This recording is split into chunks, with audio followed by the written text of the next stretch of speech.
It is Old Home Week here at the Haven. Welcome to After Dawn, the show where we sit down to have a cup of coffee with the cast, crew, and creators behind Hallowed Haven Studios Productions. I'm one of your hosts for today, Bookkeeper, and with us, as always, is the mighty Latte. Hello. Our guests for this discussion of Season 2, Episode 6, Going Home, are, spoiler alert, the players of our Witcher siblings, Brynhilder and Oswald. It's Jimmy and Legacy. Welcome. Hello. Hello. Hello. Good to see y'all. Yeah. So, how's everyone?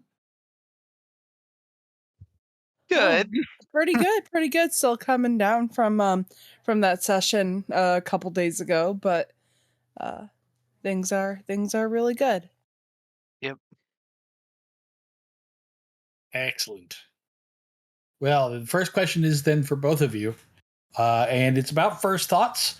What was going through the minds of Brynhilder and Oswald when they saw each other for the first time in a century or more of living? Well, I think that for Bryn, a lot of it was genuine shock. You know, you get separated from someone for so long, and then you see them, and you try to remember that, you know, they're gonna look a little bit different than when you saw them 100 plus years ago. And so coming down from that, Bryn was shocked, but also relieved that he's still alive. As for Oswald, definitely a lot of shock of like, okay, little sister is alive still and is a Witcher. And oh boy, how? How is this happening? What? Who? How? What? Why? Yep.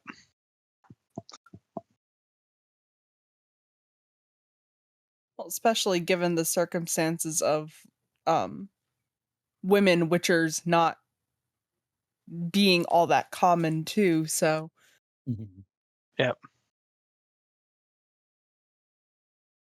Definitely a big shock. Jimmy, Oswald is now aware of the Heims that are affecting all of the professionals, including his sister.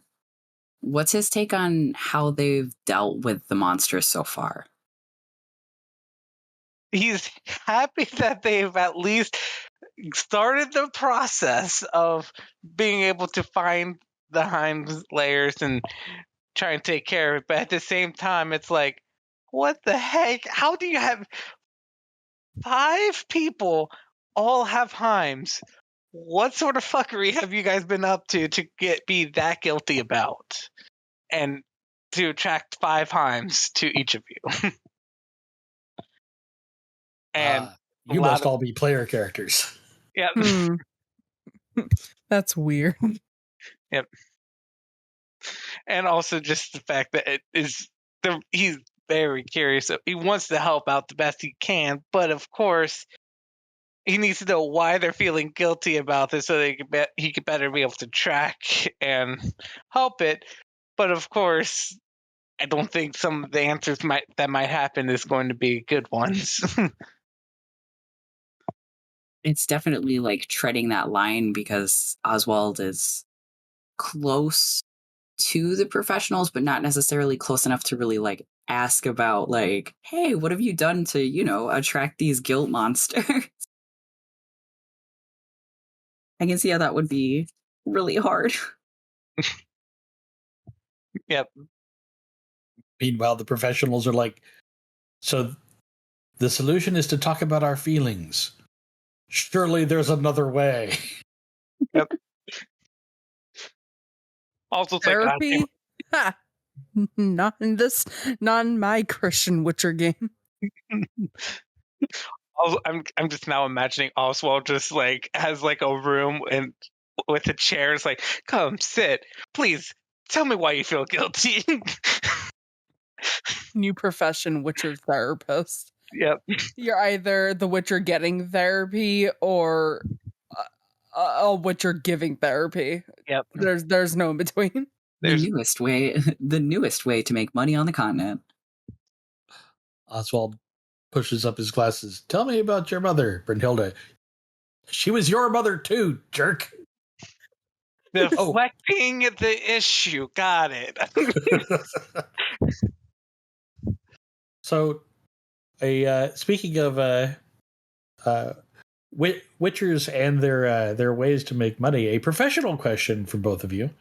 Now, according to the novels, at least, witchers, aside from just being really unpopular, they have to wander pretty far afield to find enough work to make ends meet. Monsters are few and far between. They don't go near big settlements that much. So, in theory, a new conjunction of the spheres is kind of guaranteed employment. Have either of them considered this, or are they firmly on the side of no, this needs to be stopped because the safety of the realm and whatnot? Yes. Yes and no. While it is understood that these doors and the spheres kind of like coming together and the door is starting to rattle open is a potential for money for her, which is why I had her bring it up of just like yeah, sure, things can leave, but things can also like come back in. There also comes the, well, if something comes in that I don't have the resources to deal with, that is just another problem. On top of getting rid of it, having to learn about it, having to concoct an oil or a potion to be able to deal with it. So there's a lot more than just the money aspect.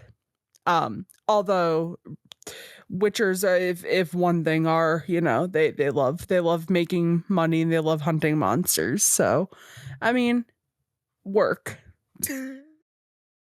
Yeah, definitely in the same boat of like, yeah, it's more work, but at the same time, there's not going to possibly whatever comes in as well. We have no idea what we're dealing with. It could be some new monster or something else that could not even be on the bestiary that we have, and it's just like, okay, how the fuck do I deal with this if my silver weapons aren't working against, or this potion's not working, or I think it'll be cause for more work and definitely a higher chances for them to die, which they of course do not want to have happen. Right. Worst case scenario, kill it with fire. Yep. Thanks for coming to my TED Talk. Like you kind of touched on this a little bit, but I would kind of want to learn a little bit more. And in session, you mentioned that the mutagens that witchers are exposed to during training are extremely dangerous for women. Is that the reason there are so few witresses, or are there other dangers in the training that make it harder for them to get into the profession? Well, I think that a big portion of their training and everything, you are being trained to have like cat-like reflexes, to be able to use magic, to be able to train your body to take the mutagens. There's a lot that goes into becoming a witcher, and it's not just a thing of like a lot of women's bodies can't handle it, because a lot of like male bodies can't handle it either. It from the research that I did and from my enjoyment of the games and kind of the way that the lore laid it out, if your body doesn't take to it, you basically die. I, I don't quite remember if there was a lore reason why women didn't take to it nearly as much, or if there aren't as many attempts to it. I would have to go back into my notes to find that, but it the mutagens can fail on anybody. There's no guarantee one way or another. So it really is like a luck of the draw thing, if your body will accept the mutagens or not. Yeah. And so it is more likely to take 2 males than it is 2 women. And I know that's for certain. But I mean, it can really screw anybody over if your body doesn't have the stamina or the constitution to be able to handle all of the changes that you get put through when they kind of begin to inject you with a little bit of this, a little bit of that. On top of superhuman training, that sounds so rough. Mm-hmm.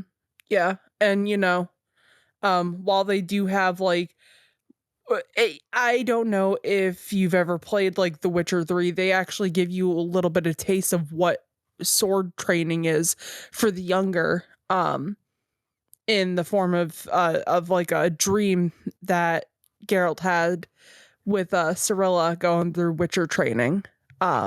They give you a couple of like small tests, like can you keep your balance while you're swinging around a sword, or can you use the sword on like a dummy and practice and practice and practice. So it's a lot on the body and it's a lot on the mind too.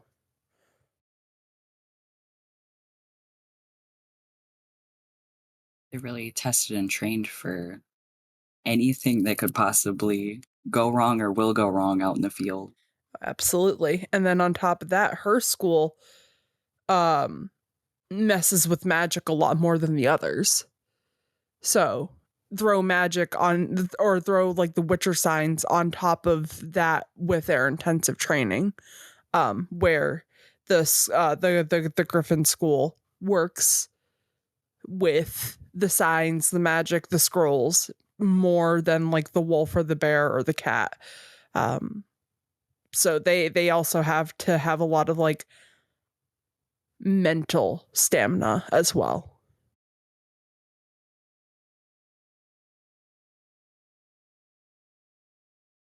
And thinking about those memories, both of you, like both Oswald and Brynhilda, probably have some degree of trauma from both the trial of the grasses and from their training.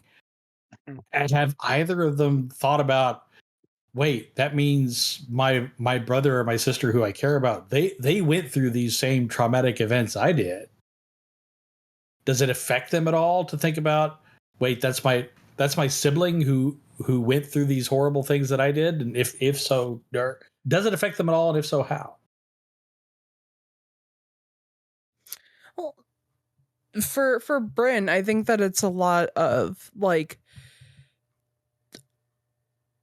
it is sad to know that both of them had to kind of like go through that very tedious and traumatic couple of years of their lives. But I also think that is a way for them to kind of like bond over the trauma, and kind of, I think that it's a good base for the both of them to grow from it.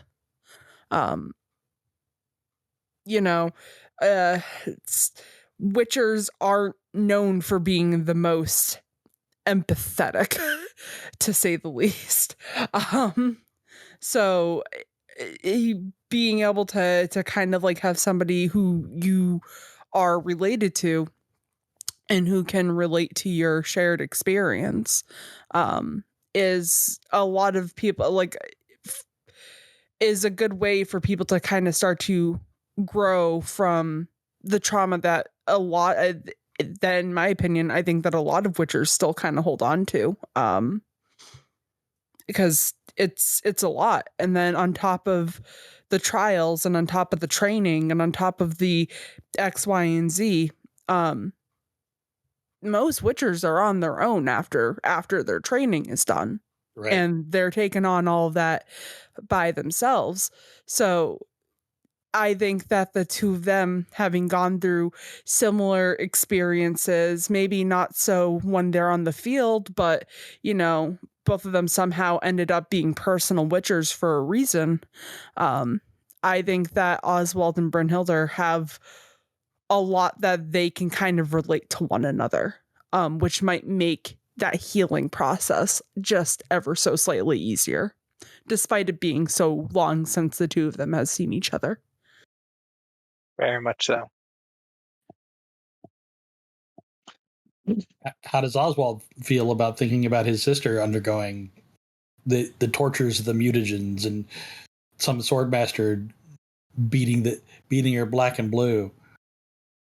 Feels it's complicated because it's still, as much as I very much still feel like Oswald respects the fact that Brynhilder was able to do so well, and at the same time but is still very much protective of the fact that it's like, yeah, my sister just went through the same things I went through, and possibly even worse, because if my training as a bear witcher was as hard or as it was for me, it was most likely harder for Bryn, being a female and still possibly dealing with all that sort of things, with having to take mutagens and how much pain that went through.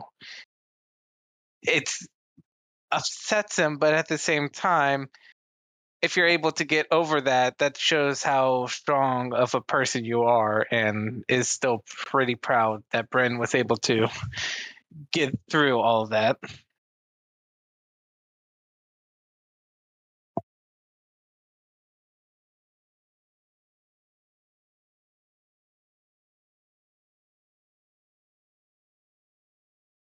So, Legacy, in the episode, there was a spot where Bryn was kind of opening up about her past and everything.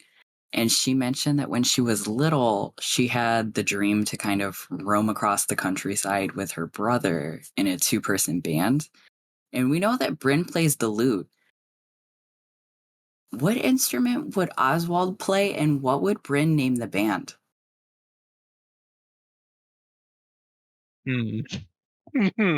Nowadays, for some reason, the only thing that comes into my mind is Twisted Witcher. Thank you. Twisted Witcher. Oh my god, that's great. Featuring Brynhilder playing the lute, Oswald playing the kazoo. You can't change my mind. We don't know this sign yet. No, we don't know this sign yet.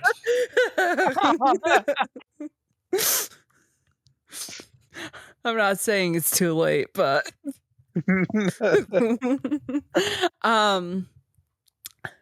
I mean, that's a good question. I mean, Jimmy, what kind of instrument do you think Oswald would have played? I'm trying to think here. This, I'm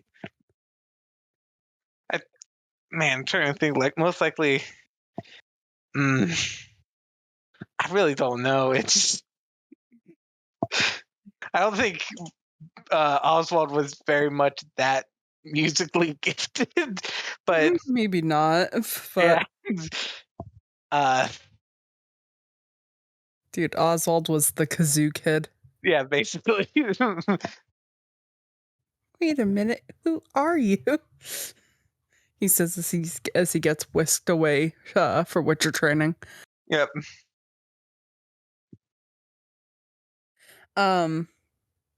But as for names, I don't know. I guess it's a little bit weird because back then, I mean, they didn't really have like band names. It was just kind of like the music stylings of X, Y, and Z and X, Y, and Z. Don't ask me to remember what my family surname is because I don't remember it, but Fine, it's fine. But yeah, no, I if not the lute, I feel like he'd be a drum guy. That is fair.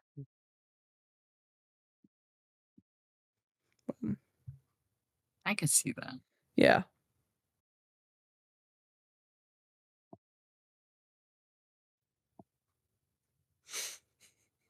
Oswald the kazoo kid. Sorry. Oh, So now both of the siblings seem very happy to have the family line continuing on and thriving in their home city. But do you worry about visiting, possibly putting a fingerprint in the tile, kind of, and marking your family for retribution against from your the number of enemies witchers accrue? A little bit. Oh yeah. It's the old stereotype that RPG players have dead parents just incessantly. And here you have an entire family of your descendants. And there are either Oswald or Brynhilda worried about caring about them. Oh God, that's the Yeah. worst nightmare. Oh yeah, Giving a fuck about your family, Yeah. especially as a PC. Yeah, and I think especially because now we know that there are lines where people named like their children after the two of them. Right. I think that settles in a little bit more fear for Brynhilder of like, oh, there are stories, and now like there are potentially going to be children that are going to look up to us, which is always a bad idea. Oh, very much. So yeah, I think that there's a little bit of fear that something is going to happen to the family now that they're kind of not back in the lives of the families, but like their presence is now known to great nieces and nephews and whatnot.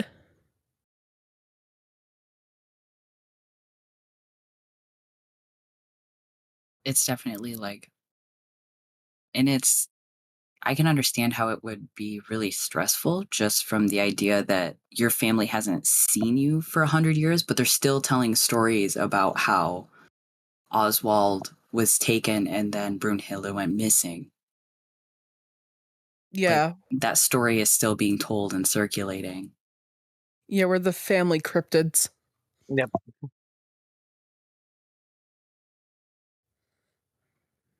Or like the missing cases that never got solved of whether or not these two were still alive for X amount of years or whatnot. Definitely how it kind of opens up the discourse of what actually did happen and what didn't happen in the family history.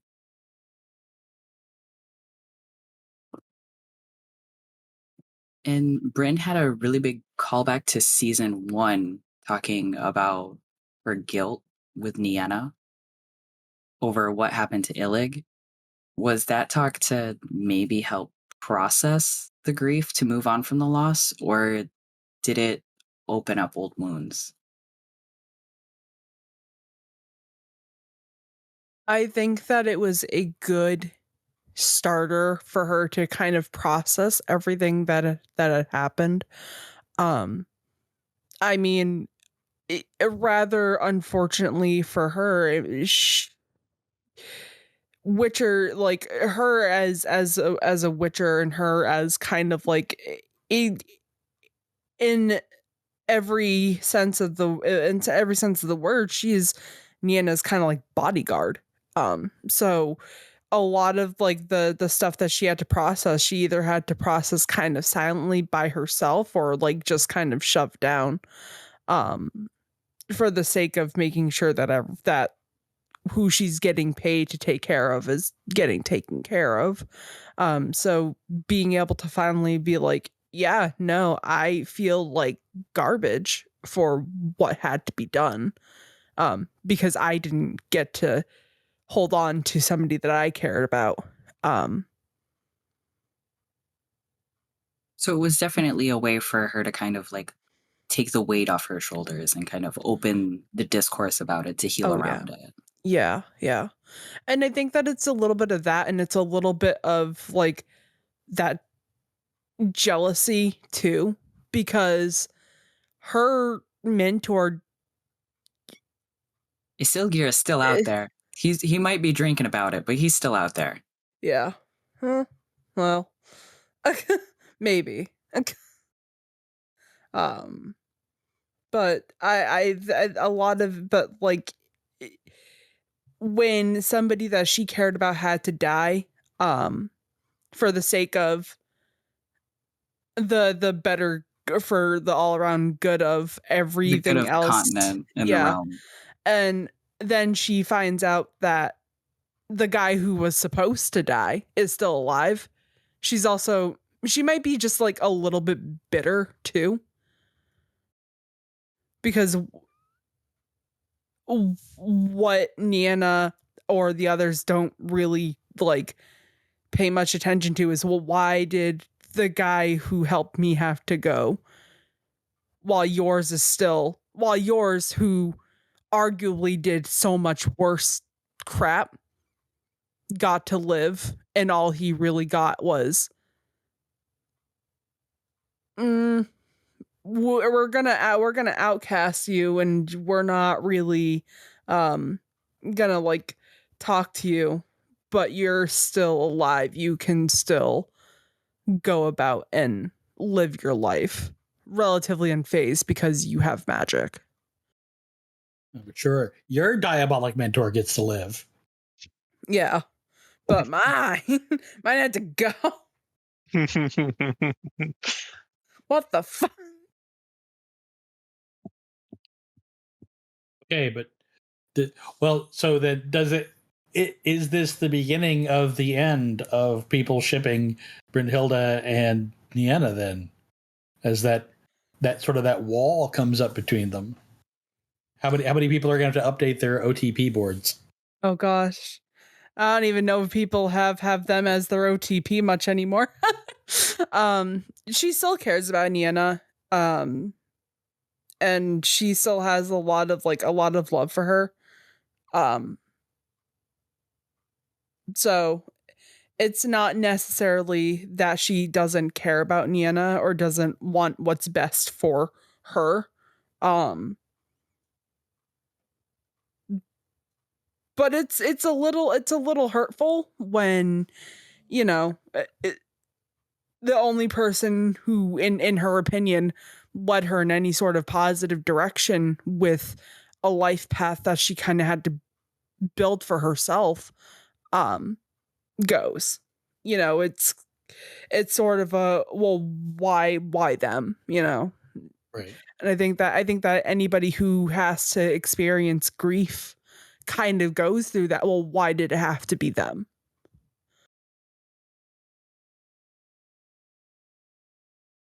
Grief and guilt. On a what could have been tangent, ask both of you to speculate for a second. Brynhilda is, of course, from the Griffin School. Oswald is a bear. If you had to pick another Witcher school for your character, which would it be? Trying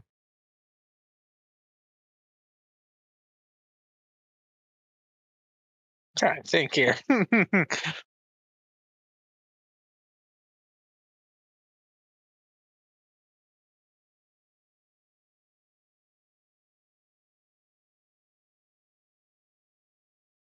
Honestly, I would think that Oswald would be. I like the idea of a cat school as well. Why is that? I just like the the mobility and how fast they can be, and getting in multiple strikes and before having to back away. That's always been my play style, but I do think it's also just going back to like being a little bit still being opposite of like, yeah, Oswald is pretty fast still in bear armor. Just imagining how fast he could be in just lighter armor and more practiced, and that style of combat would be pretty fun to see. Legacy. Ah.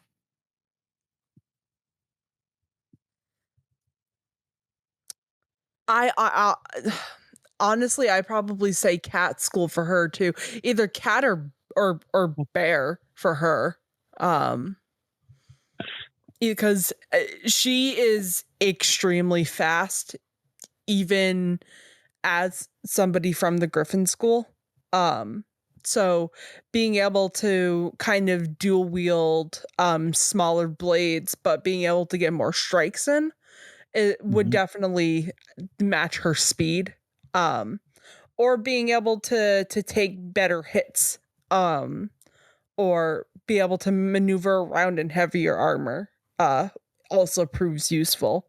But I don't think she does too bad for herself with her school of choice. Well, quote unquote choice. This should be a little bit easier. If you had to choose for yourself, what school would you hope would take you?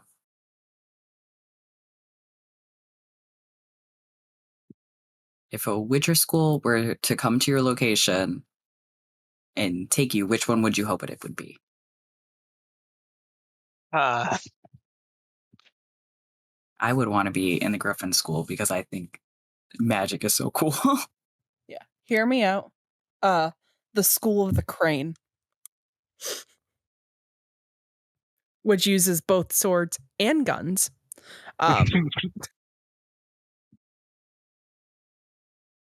It technically isn't a part of the Witcher TTRPG lore, but it is a part of the Witcher lore. I think that they were like one of the newer schools. Just being able to use a gun. Cast my holy weapon. Pops out a rifle. that is pretty funny. I honestly would be.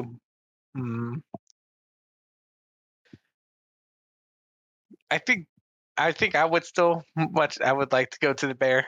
That would be fun, being in heavy armor and still being able to move around a bit. But again, I don't think it lasts that long, though.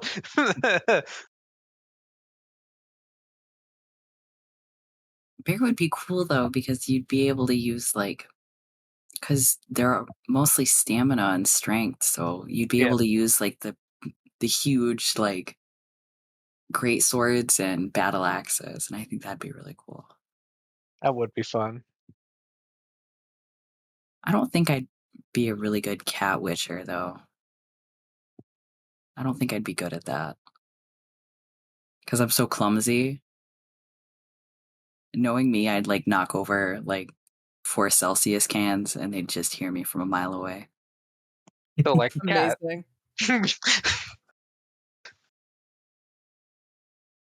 I would drop my keys in the very middle of a tavern as I was trying to slink across it, and I just look up and be like, "It wasn't me, I swear." Witcher recruiters would pass through my town, look at me and go, nah.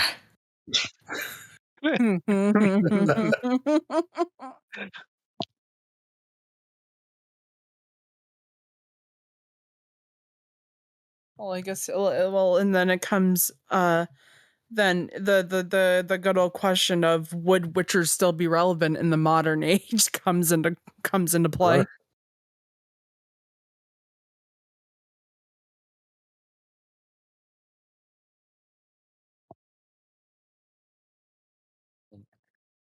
Having reached the bottom of the hour, the time has come to engage in a free for all. So this is the part where y'all get to ask questions of each other, ask questions of us if you're feeling froggy. But your chance to try and explore a little deeper, and especially with you two having had a couple of scenes now, there might be one or two things you're like, "Hey, I wanted to ask you about that." I don't think I have much questions for anyone right now. Oh, I've got one for you, Jimmy. Oh no. Go ahead.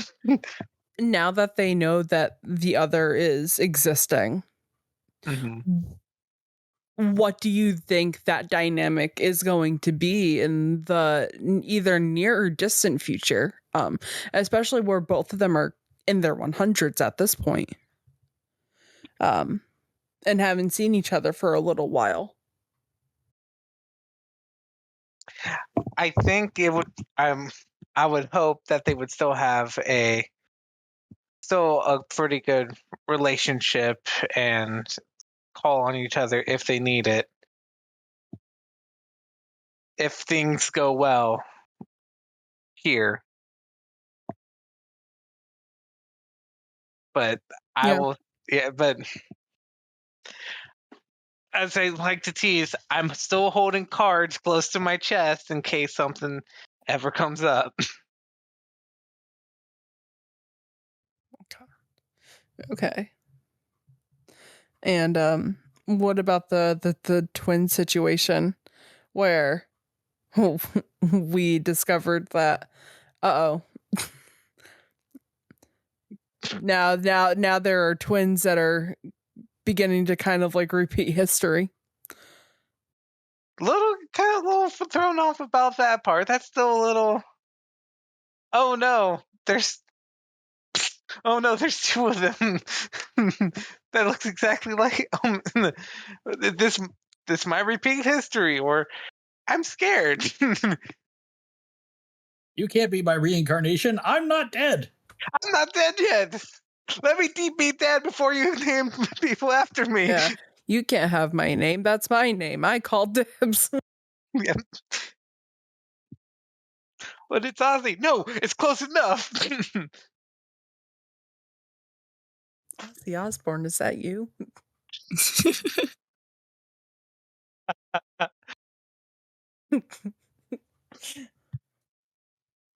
Yeah. What about you two? Do you guys do our hosts have any predictions as to what they think is happening with the family?